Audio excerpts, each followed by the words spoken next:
begin?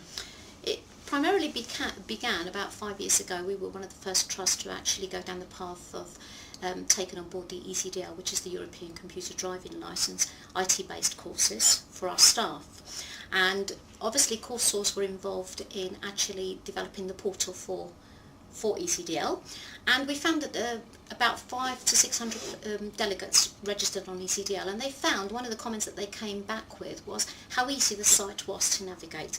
So when we actually started thinking about e-learning, CourseSource seemed to be the opportune organisation to actually approach with regard to developing an LMS for us, a learning management system, primarily because I knew that they would actually develop a very easy to navigate site, having had experience of the ECDL site.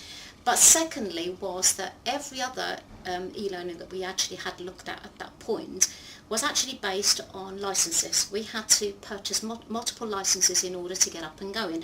CourseSource afforded us the opportunity to actually purchase by module, and for us that was something that actually made us start, stand up and listen, because from the financial point of view, finances are constrained in the NHS, and we had to take finance into consideration when we were looking at a provider. But presumably that wasn't your only consideration. Absolutely not. As I say, I looked at all different aspects, the flexibility of the site, the fact that we could customise. That was another deciding factor for us. Everything else out there was very much off the shelf, and you actually went onto an LMS or an e-learning site that was actually didn't have your feel.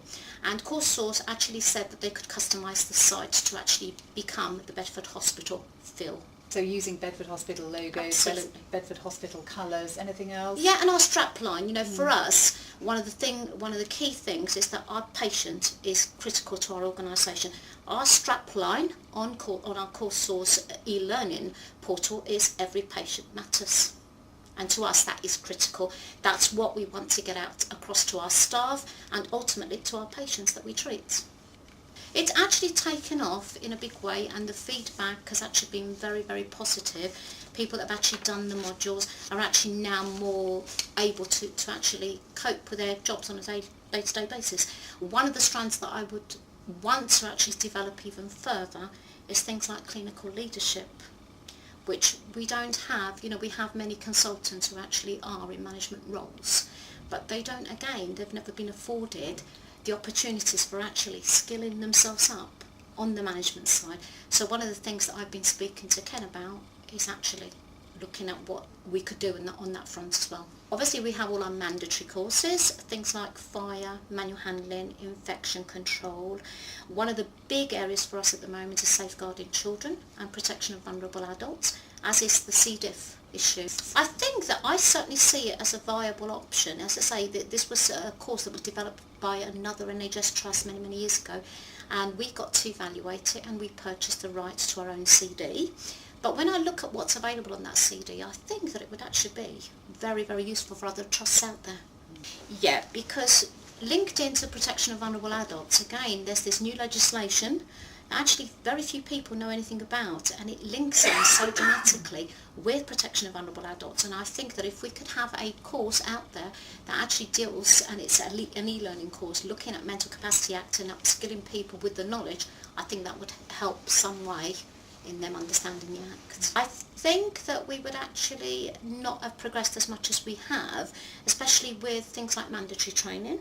Okay, and upskilling people. The typical example, if I may use it, is our generic skills induction. That's e-learning. It's not through the portal at the moment, but an example of that would be that we now rotate junior doctors 3 times a year, and the uptake, whereas before we would actually be recruiting 20 on each intake, we are now recruiting anything between 60 and 100 junior doctors to actually say that within 4 weeks of being in the trust they have actually done 10 modules of the e-learning because it's mandatory. We've progressed a long way to where we were at 5 years ago. So as far as you're concerned, Bedford Hospital is a better place for e-learning? Absolutely.